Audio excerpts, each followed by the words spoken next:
Previously on Murder on Music Row. You've always heard the term, it's who you know. And that is true to this day. I thought he was a loose cannon, and I thought he was nuts. I didn't interact with Tony much, but the times I did, he made me nervous. I didn't like him at all.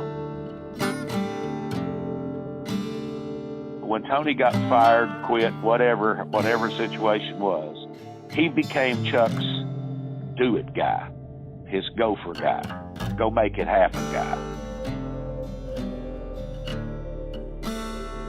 And he just gushed over how wonderful, my demo tape was, and he thought he could really make me a star.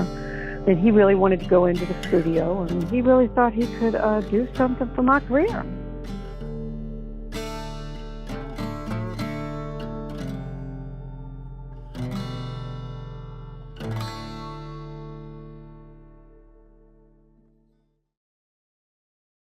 Why the heck he ain't got a chance on today's radio? There is no way this could happen. Larry Cordle took his daughter Kelvie to the 2001 CMA Awards. The little song he wrote with his best buddy Larry Shell was nominated for Song of the Year. It's the most prestigious award a songwriter can win. Kelvie had a request. She said, "Daddy, if you win, can I go up on stage with you?" And I said, "Don't get flustered now. Don't concern yourself." I said, "There's great songs in this category." Larry was right to tamp down his daughter's excitement. Think about it. Not only was he not a member of the CMA, the song had no lobbying effort behind it. It wasn't even released as a single. They were up against Sarah Evans, who led the night in nominations with 5 for her song Born to Fly. The Song of the Year category was stacked. I'm Already There by Lone Star, One More Day by Diamond Rio, How Do You Like Me Now by Toby Keith, may he rest in peace. They were all up against 2 guys named Larry. Plus, some of the power players in the country music industry took Murder on Music Row as a giant slap in the face. And then, the damn thing won. Murder on Music Row was named CMA Song of the Year in 2001. I never even considered winning. I'm being as honest as I know how to be. I was flattered that it could have been in there and we got an invite. Oh, it's great. We'll get out here at the Opera House. And you could have knocked me completely over when they called our names. I never one time dreamed. We didn't politic for it. We didn't belong to the CMA. You think about this. Larry and I didn't even go to the after. You see that thing where they got all these people with these trophies and they're all talking to them and all. We didn't even have enough sense to go to this thing. My daughter was hungry and she wanted to go get something to eat, so we went to that part of it over there across the way where they had free shrimp and all that stuff. We get over there, and she's all excited because we've won this thing and stuff, but we didn't even go to the press part of it or anything. It didn't occur to me, well, we should go do that, I guess. That's country music right there. A song that couldn't be stopped rose up and made an emphatic statement against the executives who had strayed so far from 3 chords and the truth. It's the one Larry Cordle and Larry Shell will be remembered for. No doubt. Down on Music Row.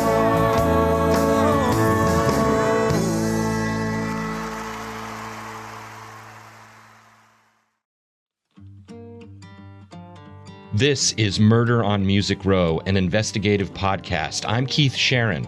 I work for the Tennessean in Nashville.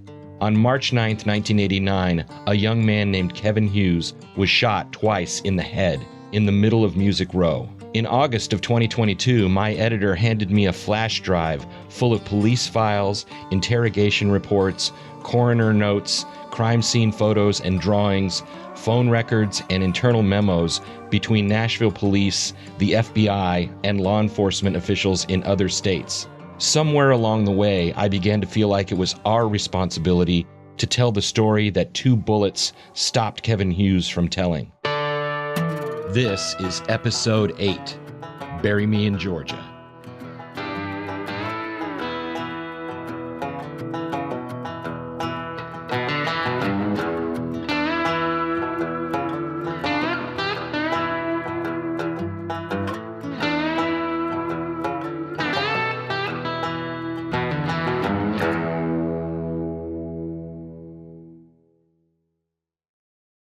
For more than a year, as I worked on this podcast, I felt the timeless tentacles of sadness for Kevin Hughes. A good guy gunned down. For what? Because he wanted to make things right? Somehow, we're all guilty when we let little corruption happen all around us. This story has the strings of a sad country song. And that made me think of something Larry Cordell told me. A real truth about human nature and country music. I never saw a man or a woman that had their heart broke that wanted to hear a happy song. Not once. Here's to the songs that aren't happy. We left the last episode talking about Beth Watts. She was the singer from Carthage, Tennessee, who sent the tape to producer Robert Metzger. She paid him $10,000, and he was going to make her a star. She was on her way to being just another victim of the Nashville newbie scam. But that's not what happened to Beth Watts. Beth Watts was not her real name. She was not from Carthage, Tennessee. She was not trying to make it as a singer in Nashville. Beth Watts' real name was Myra Langlaw. She was an undercover investigator for the Davidson County District Attorney's Office. I handled all kinds of white-collar crime, abuse of the elderly, fraud, financial crimes, and we were beginning to get complaints in the DA's office from just the public that they had been scammed, that they felt like they had been taken advantage of by these unscrupulous music producers on Music Row. And, they had promised them this and that and promised them stardom and taken their money and ran. And we just kind of brainstormed it, and somebody said, well, one of these people that's getting a lot of complaints is this Metzger guy. Robert Metzger was their target. We just decided we could, pull a reverse sting on this guy, just like these poor people from, Ohio or Kansas come to Nashville with their money in their pockets and looking for someone to produce them. I could pretend like I was one of those people. And he wasn't hard to get in touch with. Made a little demo tape, set up a fake phone line with the post office is the one that helped us do that, because he was using the mail, which is a federal crime, but it's also a state crime.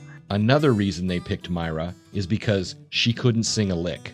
She sounded like an injured bird, and that's probably too generous. Her job was to expose the fraud that was happening with this one independent producer. She picked a good one. Robert Metzger was a scammer deluxe. In the 80s, he was the pastor at First Assembly of God.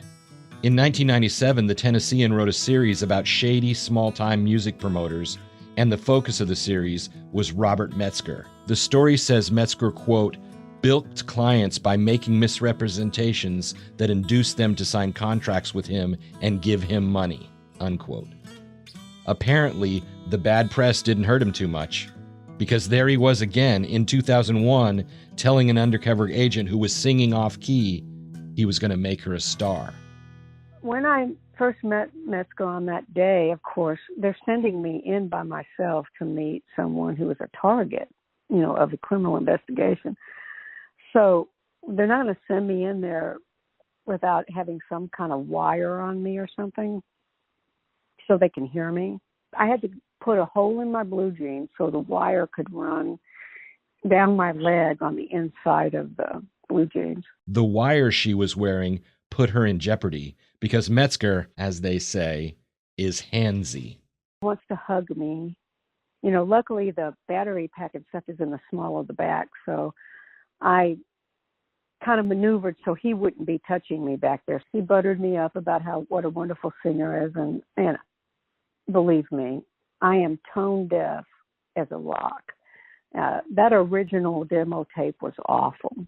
On this podcast, we give you the 100% real stuff, like what happens when you're wearing a wire and there is a complication. And I really had to pee, so I ended up peeing on that tape. Were there guys out in the van listening? No. Okay. It wasn't that sophisticated that it could transmit, but they all listened to it later. And they always had a office party, and we went to the party, and they had me up on projected on the screen. You know, they had Beth Watts, the latest and greatest country music star, you know, and they played my silly song, you know, Hell Froze Over last night, and they played me peeing. It wasn't until one of her songs ended up on a fake music chart that they swooped in and arrested him. You know, he had this fake chart. It was an internet chart. It wasn't like Billboard, the regular, legitimate chart. It was on the internet. You could go and look at it. And, you know, I was like number 3 with a bullet. I was like number 3 from the top. He would tell me I was being played on these radio stations out in the Midwest, and that's how I was getting this ranking on this chart. But I would never hear myself because these stations were not local, you know, according to him. So we waited till I was about number 3 on the chart, and we got a search warrant for the studio, you know, where I did the recording. The promoter on her smash hit song was Chuck Dixon. So investigators showed up with search warrants at the Metzger house, then Chuck Dixon's house, then the house of Audrey Medlock. She was the mother of the son that no one in his family knew about. Myra said they got enough to nail Dixon and Metzger with fraud. Here, I'm asking her about the Chuck Dixon part of the search. Did you find what you were looking for? Yeah, we found documents that linked him to Metzger, that linked him to other victims, you know. We took his computer. There were, you know, files and stuff that linked him. We were looking to link him to Metzger because, remember, none of this has anything to do at this point with Kevin Hughes. This was happening in 2001. That was the year terrorists attacked the World Trade Center and the Pentagon. It was 12 years after the murder on Music Row, which was now a cold case. Undercover agent Myra Langlaw thought she had nailed 2 guys, Metzger and Dixon, for fraud. They arrested Metzger first and then targeted Chuck Dixon. But Metzger complicated Dixon's fraud arrest. Metzger started talking to her about another crime. At some point, he said that he knew something about a murder, an old murder. At that point, Myra didn't know anything about the 12-year-old murder case. She turned Metzger over to the Nashville police. When he started talking, Metzger told the most interesting story. He said he had regularly bought positions for his clients on the Cashbox music chart. To get those positions, he paid Chuck Dixon and bought advertisements. He told police the Cashbox chart had been completely corrupt. Metzger didn't stop there. Shortly before Kevin's death, Metzger said, he met with Chuck Dixon and Tony D'Antonio. Metzger said he had paid Dixon $15,000 to promote a record by Mickey Jones. Metzger said he was very concerned he would be paying for promotion and his record wouldn't get on the chart because Kevin Hughes was in the way. Kevin was trying to clean up the chart, and it was well known Kevin wanted to stop producers and promoters from paying for chart positions. Quote, there was a rumor all over Music Row that Kevin was going to go to the media and he was going to expose this chart-fixing scheme that was going on at Cashbox. I told Mr. Dixon at the time, I said, are you aware of this rumor? And he said, yeah, I've heard that. And I said, are you going to get this handled? And he said, yes, I'll get Kevin Hughes handled or he'll be gone. Unquote. That was a quote from Robert Metzger, who would eventually testify in court. He was granted immunity and became one of the major witnesses in the Kevin Hughes murder case. With Metzger in their pocket, the police and district attorney set their sights on nailing Chuck Dixon. He knew they were after him. He wasn't going down without a fight. Metzger told Myra that Dixon was coming after her. He said Dixon had ordered a hit on her. Metzger called the hit a green light. Came by, he told me that he just wanted to let me know that Chuck Dixon wanted me dead. He'd put out a hit on me, or a green light, basically. What they didn't know was this. Chuck Dixon was dying. 2 days before Christmas, in 2001, as the police were planning to arrest him, John Blaine Detterline Jr., also known as Chuck Dixon, died of cirrhosis of the liver. Because in his little world of independent promoters, he was a larger-than-life figure. There were people who wondered whether he had truly shuffled off this mortal coil, as Shakespeare would say. Sammy Sadler was one of those people. I don't know what to believe. Is he really dead? I don't know. I've talked to people who were close to Chuck. He's really dead. He's buried in East Fallowfield Township, Pennsylvania, in a Baptist church cemetery next to his wife, Catherine. There's an update to this story about Chuck Dixon that I'm going to tell you in just a little bit. It's going to make you think about karma and how justice doesn't always happen the way we think it should. You'll need to be sitting down for that one. It's coming. Don't worry. Once Chuck Dixon was gone, witnesses who had been scared to talk began to come forward. Pridemore said it was a big help to the investigation. Some of it just kind of solidified our understanding of the slimy independent music business. A woman named Jacqueline Rather told Pridemore she shared office space with Chuck Dixon and Craig Morris, and she knew Tony D'Antonio because he spent a lot of time hanging around at the office around the time of the murder. She said in 1989, Tony D had trouble with his hip, and the pain made it difficult for him to stand up straight, and it gave him a distinctive walk. She said Kevin Hughes also was in Chuck Dixon's office a lot. She said Dixon once told her he charged $300 per week per record for promotion, and he was promoting 32 records at a time. Cashbox employee Sue Thackeray, who worked there in 1989, came forward in 2002. She revealed Cashbox owner George Albert had prohibited employees from speaking to police, even though some of them did give interviews at the time. She said she believed Chuck Dixon and Tony D were manipulating the charts, and Kevin Hughes was trying to stop them. She said several weeks before the murder, Kevin told her he was offered money and gifts to change the charts, and he was considering taking the offers. The week of the murder, Kevin told her something big was bothering him. He didn't want to tell her until after he talked to his parents. He never got the chance. About a week before the murder, Sue said she had seen Chuck Dixon and Sammy Sadler arguing. She didn't know what the argument was about.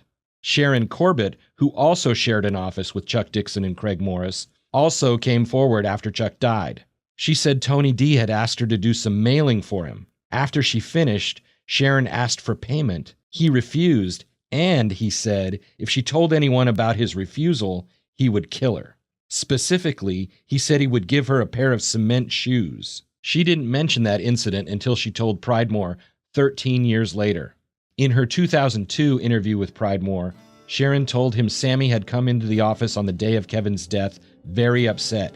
He argued with Craig Morris, Chuck's business partner. I detailed this argument in an earlier episode. More and more people came forward with new information. Cecilia Walker, who worked at Cashbox, said Tony D offered employees marijuana and cocaine. She said Tony D would be using drugs during meetings with music industry leaders. Cecilia said Kevin had made it known to all independent music promoters that he was ending the corruption on the music chart he oversaw. Even Tony D's ex-wife, Carolyn, provided some new information after Chuck Dixon died. She said in 1989, she and Tony D had a pet, a black house cat. Police were never able to confirm whether the cat hair found in the World War II veteran's hat at the crime scene matched the black cat in Tony D's house, but it's an interesting detail. They did find a truck stop in Tennessee off Interstate 24, not far from Flintstone, Georgia, that sold blue caps that said World War II veteran and damn proud of it. Everything seemed to be pointing in one direction, toward Tony D.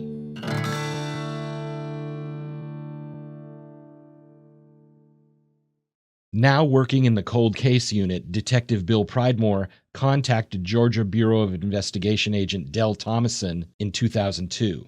He asked if Steve Daniel was available to work as an informant on the Kevin Hughes murder. Pridemore was surprised to find out Daniel had been free for years. That didn't sit well with Pridemore, and it was an example of a huge flaw in interstate police work. They don't talk enough. Anyway, Pridemore found out Georgia police had these old phone recordings of Tony D talking to Steve Daniel all the way back in 1993. Remember, Tony D and Steve Daniel had been friends and business associates for years. I received recordings of phone calls from the Nashville police. The first one was Tony D calling Steve's answering machine. Then, Steve would go to a phone booth and call Tony D back. Remember phone booths? On these tapes, you can hear Steve dropping quarters into the phone. He calls Tony D's business office in Nashville. Tony D answers the phone, A-Tone Promotions. Then Steve gives Tony D another phone number so Tony D can leave his office and call from a phone booth. It's a lot of cloak and dagger stuff. These calls I'm listening to are from 1993. First they're making small talk, then Tony D says, What?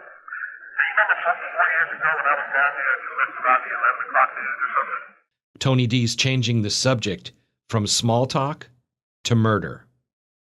He's trying to convince Steve they were together 4 years ago watching the 11 o'clock news. Steve, who knows the call is being taped by police, acts like he doesn't remember. So Tony D reminds him of the murder. That's when that boy got killed. Somebody got killed up there? Tony D says the murder happened down on Music Row. I'm not going to play the whole tape of the call. It's really scratchy and hard to hear. Tony D tells Steve there are a couple of detectives asking questions. If the detectives get to Steve, Tony wants Steve to say he was in Georgia during the late night news. You know, what do you want me to say or whatever? Yeah, I was there till like 11:15. Oh, okay. You mean the last 30 days we got on? Tony D tells him on the call that he told his wife the same story, and he doubts the detectives will ask Steve Daniel. Those tapes would be invaluable if they ever got Tony D into a courtroom in front of a jury. Here's the thing. In 2002, the Nashville detectives did eventually question Steve Daniel. Pridemore and Postiglione finally met Steve in a hotel parking lot off the interstate. But Steve Daniel didn't want to help. He didn't trust us, and he didn't trust us for a long time. So we talked to him, and we told him what we wanted. He said, he says, I'm investing in that red box CDs, and he says, I'm making some good money. And I said, well, let's think about it, and I'll get back with you in a week, I think. Redbox? Do they still have those DVDs and boxes in front of stores? Daniel was early on that train. So Pridemore was getting investment advice from a drug smuggler. Pridemore said he remembers the moment Steve Daniel decided to cooperate. His partner, Pat Postiglione, had suggested that maybe Tony D wasn't involved in the murder. And so Steve says, I'll never forget this. Steve says, man, have you seen that man run? He runs like a damn duck. Remember, there was a witness who described the shooter running away from the scene like he had a board up his rear end. After a week-long hesitation, Steve Daniel was all in, and Pridemore needed to take a trip to Flintstone, Georgia, to visit a little house on Highway 341. The world was closing in on Tony D'Antonio. When he had finally started cooperating and he was granted immunity from prosecution, Steve Daniel told Pridemore he had sold Tony D a .38 caliber revolver and wad cutter bullets on March 9th, 1989. The cost was $150.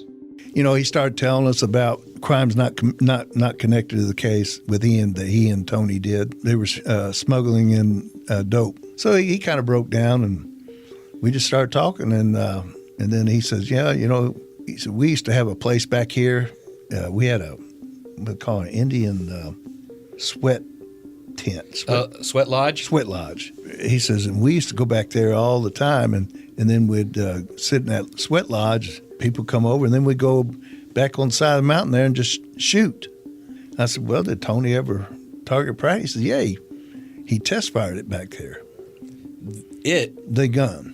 The gun. The gun that he sold him. Steve Daniels said Tony D left Flintstone between 7:15 and 8 p.m. It's a 2-hour drive through Chattanooga to get from Flintstone to Nashville. Here's a note. Flintstone, Georgia is Eastern Time, and Nashville is Central Time. Which means Tony D would have had plenty of time to drive to Nashville to be in position to shoot Kevin and Sammy at 10:30 p.m.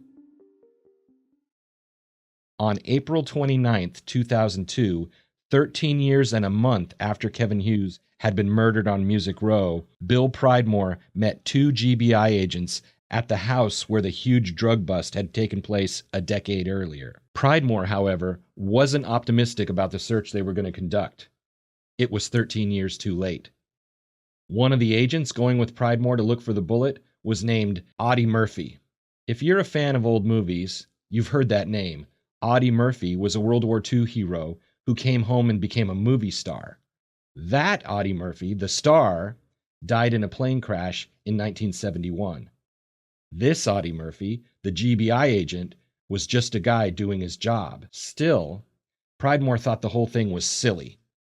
Thomason had set him up on a wild goose chase. So he arranged for Audie Murphy to go with me from the Georgia Bureau of Investigation crime scene unit. He told me where to meet Audie. And I said, okay. So I pulled up there. I said, look, man, before we get started, I got something I got to say. I said, this is going to be a total fiasco. I'm meeting with Audie Murphy in Flintstone, Georgia, on the side of a mountain. I said, this ain't going to go well. You may remember the house was owned by Steve Daniel, but rented by Patricia Smith, whose 2 daughters, Erica and Hillary, were interviewed earlier in this podcast. Daniel took Pridemore in the backyard. Here's what they saw. Bullets. Thousands of bullets. Rifle bullets, shotgun shells, broken bullets, rusted bullets, bullets in tree trunks, bullets lumped up just under the surface of the ground. For years and years and years, people had been using that backyard as a firing range. Steve marched them to a spot where he thought Tony D had fired the gun. You know, now, did I believe him? No. So he said, man, it's right here, and he's shooting that way. Pridemore thought this whole thing was stupid. We had metal detectors, but there was so many, we just started digging around. With a shovel? Yeah, with the shovel. Okay.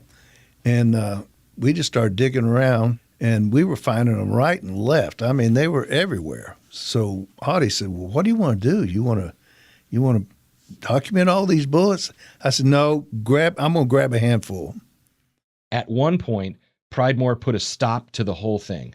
So we just started digging on the side of the hill where the backstop was, and I grabbed about 10 bullets, I think. I can't remember how many. I think it was 13. Okay.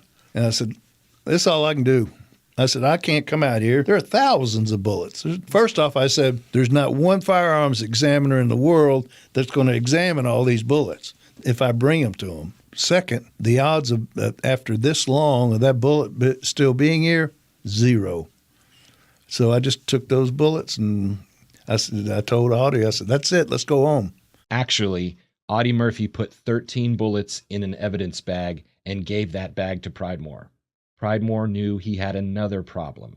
He called his friend Tommy Heflin, the Tennessee Bureau of Investigation expert, who would be examining the newly found bullets. Normally, the turnaround on a firearms examination is 6 to 8 months before they can get a result. Pridemore offered Heflin a free round of golf if he sped up the investigation. So I just told him, I said, Tommy, these came from you remember the Music Row? Yeah, I remember that. I said, well, these are bullets I got out of Georgia. I said, I don't know if any of them a match, but I said, can you at least examine them? I said, I'm doing you a favor. Could have brought about 2,000 or 3,000. And he said, well, you're not doing me a favor because I wouldn't have examined 2,000 or 3,000. The next day, Pridemore was at the driving range, whacking a few buckets of golf balls. His phone rang. It was Heflin. Because I remember standing at the driving range hitting balls, and he called me. And he says, Bill, in his old country accent, he says, 4 of those bullets wasn't worth a shit. He said, I couldn't tell you what kind they were. He says, and 3 of them, they were they're rifle bullets. They're not even pistol bullet shells. Pridemore knew that damn search was as stupid as it was fruitless. On the other end of the phone, Tommy Heflin wasn't finished. These were the next words he said. He says, but one of them's a perfect match. And I said, you have got to be shitting me. He says, nope, perfect match. I got down on my knees. Thank the Lord right then. That's a miracle. It was a wad cutter bullet. Daniel said he had bought wad cutters because they were cheap, and they were flat on one end so they would make clean marks when they went through paper during target practice. Heflin had matched this target practice bullet to the bullet that was pulled out of Kevin's head. This wasn't circumstantial evidence. This was hard evidence, direct evidence. This was evidence that allowed a judge to issue a warrant for Tony D. By this time, however, Tony D was long gone from Nashville. Pridemore got word Tony D was living in Las Vegas. Remember, he'd been a card dealer there in the early 1980s. Tony D had moved back to Vegas in late 1995 or early 1996. He got a job as a pit boss at Fitzgerald's Casino. Fitzgerald's wasn't on the Las Vegas Strip. It was part of Old Vegas on Fremont Street, a downtown corridor known for prostitution and broken dreams. On Wednesday, July 24th, 2002, Bill Pridemore and Pat Postiglione flew to Las Vegas to find Tony D. Since 2001, the television program CSI, which stands for Crime Scene Investigation, had been ultra popular, especially among law enforcement types. It starred William Peterson as an awkward entomologist. They study insects. And Marg Hellenberger as a former stripper/blood splatter expert. The two Nashville detectives met with Vegas police captain Mickey Miller. CSI was just prime television. He said, "Oh, hey, man, we'll take care of it all." He says, "Come over here first. I want to show you the true CSI unit, Las Vegas." So he takes us over there. It was a closet about this big, and it had two lab guys in it. They didn't have to do a thing. Miller told him, "Go check out Old Vegas." So Pat and I just go to lunch with this captain from the homicide guy and his partner. We lunch. We're driving back to the homicide office, and he gets a radio, says, "We got him." After a court battle over extradition, Tony D finally flew back to Nashville in custody on November 22nd, 2002. By the time Tony D went to trial, Kevin Hughes had been dead 14 years. Cashbox magazine closed its print operation in 1996. Chuck Dixon had been dead for more than a year. Sammy Sadler was just beginning to reclaim his music career. Bill Pridemore was nearing retirement from the police department and contemplating the start of a political career. He would become a Nashville Metro City Councilman from 2011 to 2019. The trial of Tony D began September 23, 2003, and lasted only 4 days. There were no bombshells. The defense didn't call any witnesses, and Tony D didn't take the witness stand. The jury deliberated about 9 hours before convicting Richard F. D'Antonio of first-degree murder. He was later sentenced to life in prison. There's an interesting note on the sentencing. The charge against Tony D for shooting Sammy Sadler was dropped because the statute of limitations had run out on that charge, assault to commit second-degree murder. First-degree murder, however, has no statute of limitations. Life turned out to be life for Tony D. He died in prison on September 10th, 2014, of natural causes. I have a source who let me see a letter Tony D had written near the end of his life. Quote, "All the money in the world cannot buy a second of time. When I was younger, I never thought about it. But as I got older, I realized it a lot more. I think it's important that we get our lives together to face the music and be ready for the Lord's return, where we will live for eternity." Unquote. After a long time in Nashville, Tony D finally had to face the music. Sammy Sadler began performing again in 1993, about 4 years after Kevin Hughes was killed. I found this news brief from the National Organization of Victims' Assistance. It went like this. On April 22nd, 1994, the beginning of the National Victims Week, Attorney General Janet Reno, Senator Joseph Biden Jr., and celebrities who've been victimized joined together on Capitol Hill in Washington, D.C. At a reception following the forum, the album What About the Victim was debuted, featuring performances by Sammy Sadler, the national spokesperson for the National Organization for Victims Assistance, NOVA. Actress, country singer Rebecca Holden, and former Miss America Carolyn Sapp also performed. Proceeds from the album will benefit NOVA. Sammy Sadler has released 4 albums: A Heart Shaped Like Texas, Louisiana Rain, Everything's Gonna Be All Right, and 1989, which was named after the year he was shot. He collaborated with writer Jesse Sublett on his book, A Hit with a Bullet. The book and the 1989 album were released right about the same time. It was a piggyback publicity strategy. This is Jesse. Listen, one key thing about my book is that they were in a hurry to do this book. They wanted to get a book out and then get his new album out, and the book would be a big kickoff for it. And hopefully they expected there to be a lot of movie interest in all this stuff. And so they wanted it right away, 3 months. I think I did a good job. I think the book is factual. Is there more to the story? I'm sure there is. There are people that I wish I could have done follow-up interviews with and dug around more. But on the timeline I was on, I think I did a pretty good job. Sammy's marketing of himself hasn't always struck people in a good way. Here's Mark Carman, the former singer and Cashbox director of operations. I just feel like he's tried unsuccessfully, from what I can gather, to exploit that event as a highlight that's going to make him or keep him famous. And I don't like that. It don't sit well with me. I remember having a philosophical conversation with Sammy Sadler about what all this means, how Kevin's integrity didn't fit with what was going on in the Nashville music scene. That's when Sammy told me a story about an idea to hold some kind of benefit show in honor of Kevin Hughes all these years later.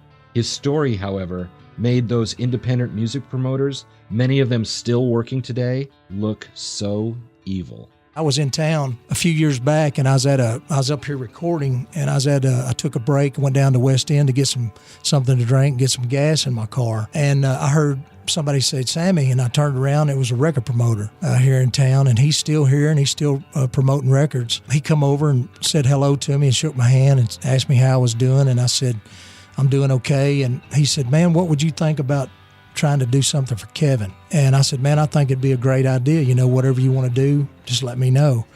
And I run into him at CRS either a year or two later. And I said, man, whatever happened to that deal that you wanted to do something for Kevin? He said, man, I talked to people down on the road. Nobody wanted to do anything for him. How could that be? Because of the content of what this is all about, and about payola, and about the music business and how it's really run. And it's a shame. There's so many great singers, so many great songwriters, so many great musicians that will never have the opportunity to be heard or seen because of this kind of stuff. One thing that struck me in some of the interviews I did for this podcast is how people in the business told me they suspected corruption still goes on today. Here's country music DJ, editor, and expert Lon Helton. Oh, I don't know if I really know how pervasive it was. It was, on one hand, I don't know that it actually ever really affected the real parts of this business, but the tragedy was that the moms and pops from Cincinnati and Topeka who had their kids that they wanted to make stars spent a real lot of money. And it still happens today, of course. That dream is always there, it seems like. And I think, there's a underbelly of every business in America. Are bottom feeders, and they prey on the uneducated. Sue Powell was in an 80s band called Dave and Sugar. She was Sugar. She was also Sammy Sadler's neighbor in 1989 when he lived at Polo Park in Donaldson. She knew about the corruption then, and she suspects it still goes on. Sue has a daughter and son trying to make it in the business. Her daughter was recently traveling for the first time as a musician, and corruption was on Sue Powell's mind. So you're saying that all this stuff, it still happens just like the old days? Yes. Back in the day, I've been hearing that there were like these predatory promoters. Oh, yes. That's always gone on, and it still does. That hadn't changed. You have to be real careful. I do know of other artists and people that it's happened to. They were taken. Definitely they were taken, and they lost money. You have to be careful, even today. And back then, yes, it was bad. I know of people that things happened to. I've talked to so many people about this fact. In 1989, there was a body lying in the middle of Music Row, killed because of corruption in the country music business. Do you remember the public hearings about shady, fraudulent, illegal business practices that Kevin Hughes' murder exposed? No, you don't, because they never happened. They got their conviction 14 years later, and it was over. There are still people arriving every day on the bus from Des Moines or Amarillo or Cincinnati with an acoustic guitar and a wad of money. Pridemore, in so many words, said the corruption can't be stopped. MMPD didn't have the resources. It'd have to be something from the FBI, or I would say, because we didn't have the resources to do any of that. You know, you're talking traveling, and hundreds of interviews, and all types of things. And we were aware of it. We suspected it, and everybody told us about it. But what can we do? That's hearsay. We had a murder to solve, and we were hoping somebody might pick up on it, but it never generated any interest that we know of. Kathy Morante worked with prosecutor Tom Thurman to try to convict Tony D'Antonio. She still thinks about Kevin Hughes. To me, he's a real hero, and I've never really understood why the music community never really celebrated him or honored him, because I don't know. I'm old now, but I think of my kids at that age. Here they were, and here he was in a position where he could have been fine and continued to make money and gone up, higher and higher in an industry that he really loved, but instead he wasn't willing to do the wrong thing, and as a result, he ends up dead. And then you have again, Chuck, who in my mind was just a little criminal but made it big because of country music, who, I'm just in it to make money, and if you are going to, try to harm the source of my making this money, I'm going to kill you. I mean, that's what it was. We talked for several minutes about why Nashville has the perception that it still battles fraud and corruption. The police, local prosecutors, the TBI and FBI didn't investigate how widespread the corruption might have been, and the state grand jury system lacks investigative authority. Another 30,000-foot question, and this one may be a little critical of the DA's office. Here you go. Sure, that happens. Yeah. Why after Kevin Hughes died, and why after Tony D got convicted, wasn't there a huge case about payola in Nashville? Why didn't the DA's office go after the crime that everybody knows is going on out there? I think that's a legitimate question. And you're talking about after the homicide conviction? Yes. Is that? Well, I may be wrong about this because I don't have any notes or anything, and it's been a long time. But you have a very good memory. Well, it really not so good. But it seemed to me like Cashbox was gone at that point. It was over, and so and I'm not sure that's a good answer to your question. But I guess what I'm remembering is that Cashbox had ended by that point, and so you're correct. Okay, and so if I'm thinking of that, and I'm thinking of, it would depend on exactly what the crime would be, but just crimes that involve money and fraud, I'm wondering about the statute of limitations, if there would have been anything that even could have been done. I'm not sure, but that's what comes to mind. I mean, the DA can convene a grand jury, and a grand jury can look at an industry, right? I mean, I've heard stories. That's how Dick Clark got wrapped up in payola in the 1950s in Philadelphia. And that's how other problems kind of came to the fore, because somebody convened a grand jury and there were hearings and all kinds of stuff that kind of never happened. And we had a murder in Nashville. Yeah. In terms of just the legal issue of grand juries, in Tennessee, grand juries are at state grand juries. Federal grand juries do what you're talking about all the time, and lots of states have grand juries that are investigative grand juries. In Tennessee, a grand jury does have the authority to look into things that are presented to it, but I don't think anywhere in Tennessee, I think because of the way the grand jury statute is written, have investigative grand juries. I've never known of an investigative grand jury like what the feds have frequently and other states do. And I think it's because the way our grand jury law is written. But I don't remember there being an investigative grand jury in the sense that you're talking about ever. And that's what it would have taken for someone to look at.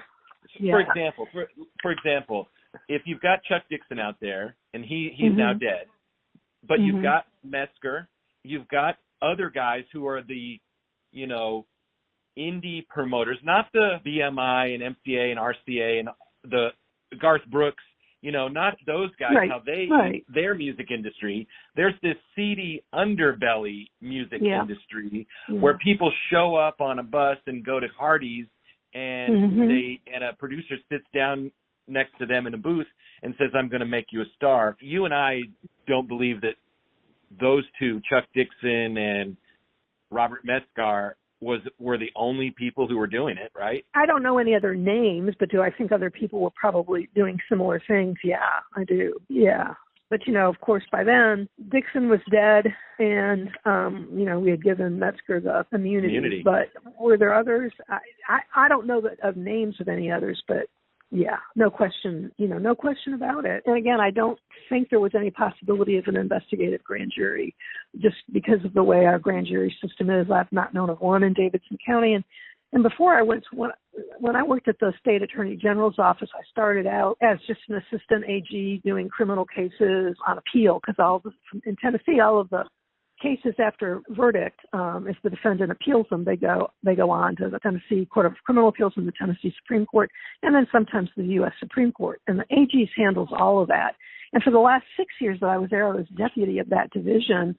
So that was for all over the state, not just Nashville. I don't remember ever hearing of an investigative grand jury, and I think it's because of the way our statute's written. Is that a flaw in the system? Like, could we have stopped stuff if there were? I think investigative grand juries do fantastic work in the federal system and in other states, so it would be a good option to have. That would have to be done legislatively. What she's saying is that the system is not set up to stop widespread practices of corruption. In Tennessee, we do most of our justice on a case-by-case basis. If you're a singer and you've been duped, the police and district attorney's office might be able to gather evidence to prove fraud. But if all independent singers are being duped, that's a much more difficult case to put together. As the song says, well, there ain't no justice in it, and the hard facts are cold. There's been an awful murder down on Music Road. In August of 2023, I flew to Florida to spend time with Kevin's brother, Kyle, and his family. The family the killers of Kevin Hughes forced him to leave behind. Over the months, I've gotten to know Kyle and his wife, Brennan. It seems like we're always texting about something involved in the case, some memory, some source of sadness. He told me he and Brennan had met on Match.com when he was living in Birmingham, Alabama. They went to a nice restaurant at a place called The Summit, and their conversation that first night eventually drifted to their families. Kyle told Brennan about his brother, born on October 29, 1965, and 4 years and 355 days older than Kyle. Every year on March 9th, Brennan helps Kyle deal with the inevitable pain that comes on that day. They have 2 boys. Their firstborn was Hutchinson K. Hughes. The K is not a name, just a letter that everyone in the family knows stands for Kevin. Deegan was their second boy. Then, in 2014, they decided to adopt another child because they wanted a girl. In the fall of that year, everyone in the Hughes family appreciated this coincidence. The adoption agreement was signed on October 29th. It would have been Kevin's 49th birthday. Before she was born, they had a special name picked out for their new daughter, Haviland Summit Hughes. Haviland for the street where they lived in Birmingham, and Summit for the place from their first date. As the calendar turned to 2015 and they waited for her to be born, Kyle and Brennan couldn't believe what was happening before their eyes. They got a call in early March. Haviland would be born via C-section scheduled by the hospital in Florida on March 9th. So now, when he wakes up on that day, the first thing to think about is, of course, making sure Havy has a great birthday. That she's, having a time. We celebrate her. But always in the back of my mind, of course, and my wife's, we know it's the day of tragedy and sadness, but we try to kind of put it to the back burner. I always think of it when I wake up in the morning, when I go to bed at night, typically, specifically on that day, because, all the focus is on Havy. And I think that's what Kevin would want, of course, for us to be focused on our daughter. After all the pain, finally something to smile about. That sounded like the ending, didn't it? It would have been a good ending, right? An uplifting little bow to put on this podcast. Here's the thing. Murder doesn't always have uplifting little bows that we can cling to when we want to ease the tragedy. If I've learned anything about Nashville, it's that everything begins and ends with a song, and so does this podcast. There's one more thing I have to tell you. When I started research for this podcast in the summer of 2022, I could never have imagined that I would be saying what I'm about to say. Today, Chuck Dixon, from the great beyond, gets the last laugh.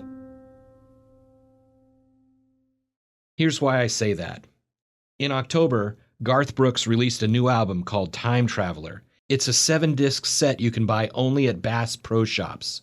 The album features his cover of a song called The Ride. It was a huge hit for David Allan Coe in the early 80s. We talked about the creation of that song in episode 3. It was co-written by Gary Gentry and J.B. Detterline Jr., which was the birth name of Chuck Dixon. I have no idea if Garth or his team recognizes the name J.B. Detterline Jr., or knows he's Chuck Dixon, or knows that name was connected to the murder on Music Row. I've reached out to Garth's management, and they haven't gotten back to me. Here's what I do know. 23 years after his death, Chuck Dixon is having a moment. I got a text from Kyle Hughes, Kevin's brother. His immediate reaction was 2 unvarnished words, quote, "That's crap," unquote. And then he followed up with another text, quote, "Maybe someone should tell them what kind of person he was," unquote. And to that point, I want Kyle Hughes to know I'm trying. Murder on Music Row was reported, written, and narrated by me, Keith Sharon. The executive producers were Gannett's Vice President of Local News and Tennessean editor Michael Anastasi and Tennessean News Director Ben Goad. The project editor was Dwayne Gang. The sound editor was Amanda Rossman. Additional sound support from Crystal Vanderwait. Photo support by Jeremy Harmon, Denny Simmons, and Nicole Hester. Social media and digital production support from National Connect team editor Juan Butraigo, Kiana Billings, and Rosalind Bowling. Graphics by Ray Padilla and Andrea Brunty. Administrative support by Beverly Burnett. Marketing Director Jordan Washington. And special thanks to Gannett Chief Content Officer Kristen Roberts, USA Today Network Local Audience Growth Manager Erica Whitney, former Tennessean reporters Nate Rao and Dave Paulson, current Tennessean reporters Kirsten Fiskus, Liam Adams, Molly Davis, Evan Melans, Kelly Puente, Mike Organ, and Brad Schmidt. Our reporting on the legacy of the murder on Music Row doesn't end with this podcast. If you've been duped by an unscrupulous promoter in Nashville, we want to hear your story. Please send an email to ksharon@tennessean.com. That's the letter K, SHARON @tennessean.com. Include some details of what happened and how you can be reached. Thanks for listening.